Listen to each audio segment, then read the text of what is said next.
Red Fox was a highly successful African-American comedian and actor, earning nearly $4 million annually at the peak of his career. Best remembered for his portrayal of Fred G. Sanford in Sanford and Son, he won a Golden Globe and received 3 additional nominations, along with 3 Primetime Emmy nods. As one of the first major black television stars, he helped open doors for future entertainers like Eddie Murphy. Ranked among the 25 greatest stand-up comedians of all time, Foxx had an extraordinary gift for making audiences laugh. Yet, despite his ability to bring joy to millions, his personal life was fraught with hardship and sorrow. Tragically, his career ended in financial ruin, and he died burdened with debt, his once bright legacy overshadowed by misfortune. His death, one of the most heartbreaking moments ever captured on television, left many wondering how such a celebrated entertainer had fallen so far. To understand the path that led him there, we must look back at the pivotal events that shaped his life. Born John Elroy Sanford on December 9, 1922, Foxx was the last surviving child of his family after losing both of his older brothers. His father, Freddie Sanford, worked as an electrician and auto mechanic after serving in World War I. However, when Foxx was just 8, his father walked away from the family, leaving his mother, Mary Hughes, to raise him and his older brother alone. In search of better job prospects, Mary moved to Chicago, leaving her sons in the care of their grandmother and a local minister. Recalling his difficult upbringing, Foxx once said, "We were very poor. I lived in my grandmother's old wooden shack in St. Louis.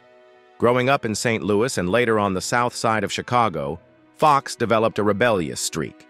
His defiant nature got him expelled from school on his very first day after he hurled a book at his teacher. Eventually, he and his brother moved to Chicago to reunite with their mother. There, he attended DuSable High School in the Bronzeville neighborhood, where he crossed paths with a future mayor of Chicago, Harold Washington. During these years, he and his classmates formed a washtub band called the Bon Bons. With little money but big ambitions, Foxx and his bandmates dreamed of making it in an entertainment world dominated by white performers. In 1939, determined to chase their aspirations, they packed up their belongings and hopped a train to New York. In a comical twist, they sneaked aboard through a hatch, only to find themselves trapped in a car filled with onions. As Foxx later joked, they cried from Chicago all the way to Weehawken. Once in Harlem, they performed on street corners and in bus stations. Wanting a fresh start, they renamed their group the Jump Swinging Six. Their big break came in 1941 when they competed on Major Bose's Amateur Hour, a nationally broadcast radio talent show. Winning second place secured them a week-long booking at a New Jersey nightclub. One might assume that shared struggles would have strengthened the group's bond, but success had the opposite effect. Shortly after their radio appearance, the members went their separate ways, each pursuing individual paths, including Foxx. To survive, he worked a variety of odd jobs, including washing dishes at Jim's Chicken Shack, where he befriended a young Malcolm Little, later known as Malcolm X. At the time, they were simply 2 dishwashers and street hustlers, nicknamed Chicago Red and Detroit Red due to their reddish hair. They spent their nights chasing women, indulging in drugs, and dabbling in petty crime. Malcolm X later described Foxx in his autobiography as the funniest dishwasher on earth. That friendship marked a turning point in Foxx's life. His music career hadn't taken off as he had hoped, though he still clung to the dream. However, he soon realized he possessed another gift: comedy. Between dishwashing shifts and sign-painting gigs, he began seeking opportunities to perform at comedy clubs, especially on open mic nights. Yet hardship followed him. Many nights he had nowhere to sleep, often sneaking into hallways or stealing a bottle of milk just to get by. Occasionally, he found himself in jail for minor offenses, such as vagrancy and petty theft. When the military draft loomed over him, he cleverly avoided service by eating half a bar of soap before his physical exam, causing heart palpitations that disqualified him. With military duty no longer a concern, Foxx made another attempt at music, recording 5 songs with the Savoy label. Around that time, a singer friend, Joanne Baker, informed him that a nightclub in Baltimore, Gamby's, was looking for an MC. Seeing an opportunity to transition into comedy full-time, he seized the chance. Before stepping onto the comedy stage, he decided to reinvent himself. Drawing inspiration from his nickname Chicago Red, he chose Red as his first name, adding an extra D to make it unique. For his last name, he borrowed from baseball player Jimmy Foxx. Thus, Red Fox was born. Excited about his new career, he headed to Baltimore, where he experienced one of the toughest introductions to stand-up imaginable. Reflecting on it, he admitted, "Baltimore was tough. No use in lying. That was the hardest town to work." The harsh reception forced him to refine his act, ultimately making him a sharper comedian. After gaining experience, Foxx returned to New York, where he had the chance to record a set of comedy albums in Newark, New Jersey. Around this time, he married his first wife, Evelyn Kubu. Unfortunately, the records failed to sell, leading him to perform regularly in black theaters and nightclubs along the East Coast. This circuit, known as the Chitlin Circuit, was a vital platform for black entertainers. Despite these early struggles, Foxx started gaining attention with his bold, sarcastic humor, often tackling themes of race and relationships. Realizing the power of collaboration, he partnered with fellow comedian Happy White to form the duo Foxx and White. Together, they found even greater success. In the late 1940s and early 1950s, the pair toured the national Chitlin Circuit, making a steady living. Their chemistry on stage was undeniable, and their biggest opportunity arrived when they landed a performance at the prestigious Palace Theater on Broadway. However, the same stage that should have been their crowning achievement turned out to be the downfall of their partnership. For reasons unknown, their act, always a hit in the past, failed to resonate with the audience that night. The experience was so discouraging that they parted ways professionally, though their friendship remained intact. This marked the second time Foxx had been part of a group that ultimately dissolved. Unlike his first experience, however, this venture had at least been financially rewarding. One silver lining was that their act had garnered enough attention to impress legendary singer Dinah Washington. She extended an invitation for Foxx to join her on tour in California, a full-circle moment, as he had once worked as her driver. At the time, his marriage was falling apart, making the decision to move to the West Coast even easier. However, California presented unexpected difficulties for Foxx. Reflecting on his early struggles, he once admitted, "At first, I found California extremely difficult. It was deeply segregated. I remember once going in for an audition, and initially, they wouldn't even let me in because it was an all-white venue." As one of the first black comedians to enter Los Angeles's mainstream comedy circuit, he encountered significant pushback. His raw, unfiltered comedic style made white audiences uncomfortable, creating challenges in establishing himself. Foxx's time with Washington turned out to be short-lived, lasting only a month. Frustrated by the racial barriers that stifled his opportunities in California, he realized that unlike New York, where he had managed to build a reputation, breaking into white-dominated venues in Los Angeles seemed nearly impossible.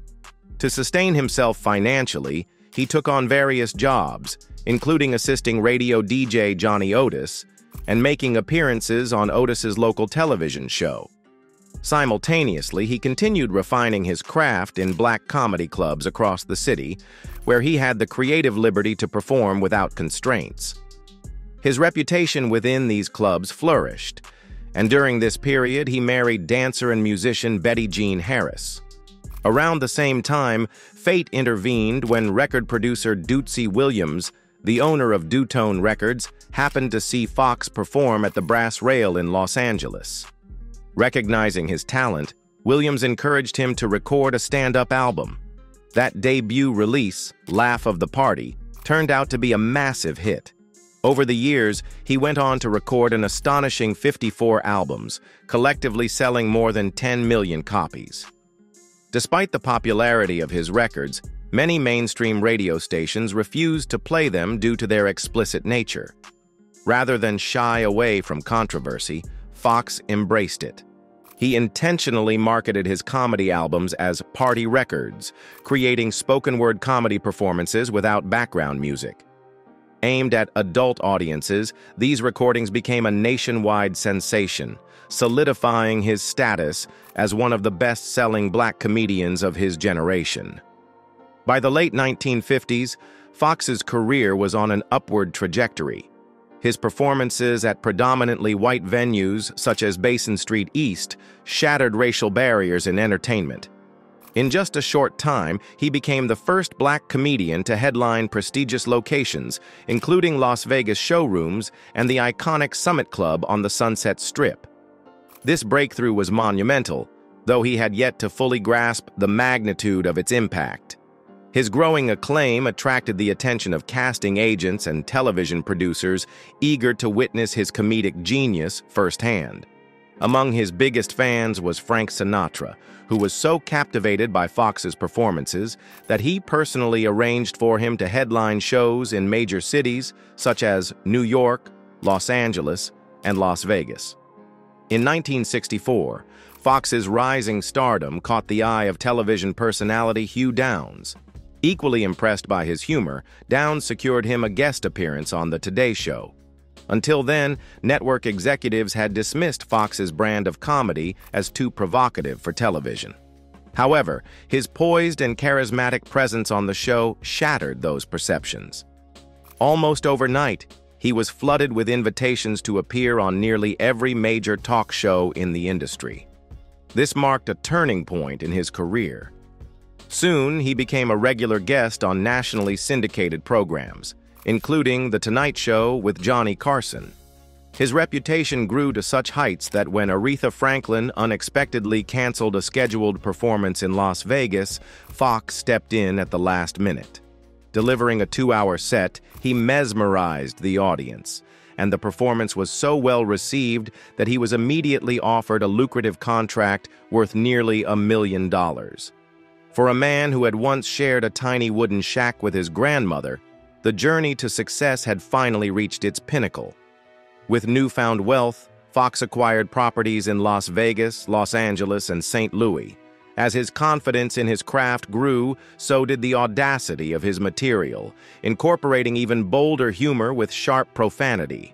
His television appearances propelled record sales to new heights, but financial dissatisfaction loomed over his contract with Dutone Records.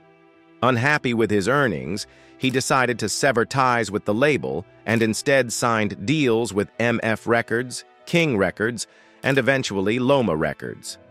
While his professional life flourished, his personal life took a downward spiral. His marriage to Betty Jean Harris was crumbling, plagued by allegations of infidelity, just like his previous relationship. At Foxx's request, Harris had abandoned her own career in show business to become a full-time housewife. She took on the role of managing his business ventures, including Red Fox Enterprises and his chain of record stores. However, their relationship continued to deteriorate under the weight of growing mistrust. After 18 years together, Foxx ultimately filed for divorce, citing incompatibility. But what he discovered during the proceedings stunned him. Harris had been secretly siphoning money from his accounts for years. As his business manager, she had embezzled more than $110,000 from both his companies and personal funds. Understandably, Foxx was devastated. Taking legal action, he secured a restraining order to prevent her from hiding or removing any assets from their Las Vegas home. Despite his personal struggles, Foxx remained focused on his career. By this time, he had already cemented his status as a successful stand-up comedian, but opportunities in television and film were beginning to surface. Although he had made an uncredited film appearance in 1960 as a piano player at the Roses, his true cinematic breakthrough arrived a decade later. In 1970, he took on the role of Uncle Bud in Cotton Comes to Harlem, a film directed by Ossie Davis. Though the character had limited screen time, audiences connected with Foxx's humorous and wise portrayal of the old junk dealer. That minor role turned out to be pivotal. Around the same time, television producer Norman Lear, famous for All in the Family, was developing an American adaptation of the British sitcom Steptoe and Son. The show revolved around an irritable junk dealer and his business, and Lear was searching for the ideal lead actor. After watching Cotton Comes to Harlem, Lear and his associate Bud Yorkin instantly knew that Foxx was the perfect fit for the role. With Foxx cast as the lead, the remaining ensemble was assembled, and on January 14, 1972, Sanford & Son made its highly anticipated debut on NBC. The series was revolutionary. It was among the first television shows to depict a black family with authenticity, warmth, and dignity. Audiences of all backgrounds embraced the show's fresh and genuine representation. The response was overwhelmingly positive. Foxx's portrayal of Fred G. Sanford, a name he chose as a tribute to his late brother rather than his absent father, resonated deeply with viewers. Much like Archie Bunker from All in the Family, the character became a television icon. The show's humor, relatability, and originality made it an instant classic. During its first 4 years on air, Sanford & Son consistently ranked among the top 10 television shows. Its immense popularity prompted NBC to air it twice a week, eager to capitalize on its success. With this, Foxx firmly established himself as a television legend. As the grumpy yet endearing Fred Sanford, Foxx became famous for his signature catchphrase, "You big dummy," along with his exaggerated comedic heart attacks. His dynamic performance made him the undeniable centerpiece of the show, something even the network recognized. It was remarkable to think that the man who once scrubbed dishes for a living had now become one of television's highest-paid actors. Earning a staggering $35,000 per episode, Foxx held the title of the highest-paid black entertainer on TV at the time. With his wealth came an extravagant lifestyle. He spared no expense, purchasing 5 homes, launching his own television production company, and acquiring a theatrical management agency. In addition, he invested in a Hollywood beauty salon and a nightclub in Los Angeles. By the end of Sanford & Son's second season, Foxx had built a thriving empire. However, tensions between Foxx and NBC executives soon began to rise. He became increasingly frustrated with issues surrounding creative control, working conditions, and salary disputes. Then, in a shocking move during the third season, he abruptly stopped showing up to work. NBC was caught off guard and had to scramble to rework scripts, eventually removing his character from the final 6 episodes of the season. Furious over his breach of contract, the network responded with a $10 million lawsuit. Eventually, Foxx returned and stayed on until the show concluded after its 6th season. Despite his continued success on television, Foxx's spending habits remained unchecked. On New Year's Eve in 1976, while at the Las Vegas Hilton, he met Joy Uni Chong, a cocktail waitress who was 20 years younger than him. Having recently arrived from Korea, Chong quickly caught Foxx's eye. Their relationship progressed swiftly, and before long, they were married. Throughout Sanford & Son's 5-year run, Foxx's star only continued to rise. He earned 6 Emmy nominations and remained deeply committed to supporting others in the industry. Never forgetting his own struggles, he generously helped fellow entertainers who had fallen on hard times. On one occasion, he even contributed $3,500 to assist actor Pat Morita in purchasing his first home. Many of the show's characters bore the names of Foxx's real-life friends, a testament to his loyalty and appreciation for those who had been part of his journey. One of his greatest contributions, however, was his mentorship of up-and-coming comedians. His Los Angeles Comedy Club became a launching pad for rising stars, providing them with opportunities to refine their craft. Richard Pryor often credited Foxx as a key influence, stating, "I learned a whole lot working at Red's club. I got to watch him every night, and he gave me inspiration and encouragement." Another comedian he supported was Flip Wilson. By personally endorsing Wilson to Johnny Carson, Foxx helped elevate his career significantly. However, not everyone viewed him favorably. Some critics accused him of reinforcing negative racial stereotypes through his portrayal of Fred Sanford, a scheming and lazy junk dealer. Foxx dismissed these accusations outright, asserting, "That's what hurts me more than anything else, to see blacks criticize a man who's making a living. Sanford wasn't relieved. He didn't ask the government for anything." For reasons that remain uncertain, NBC canceled Sanford and Son in 1977. Refusing to let his career stall, Foxx signed an impressive deal with ABC to headline the Red Fox Comedy Hour. Though the show initially performed well in ratings, it was canceled after just one season. By the early 1980s, his career began to falter.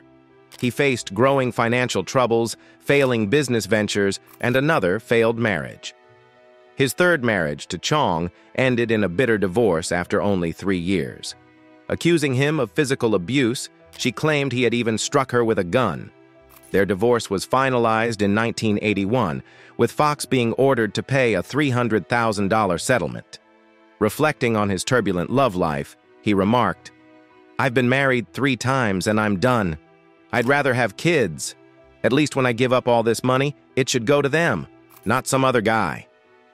By 1983, Foxx's financial situation had spiraled out of control. Overwhelmed by debt, he was left with no choice but to declare bankruptcy. His life became entangled in legal battles, from disputes over his ABC contract to allegations of assaulting an employee and harassing a waitress.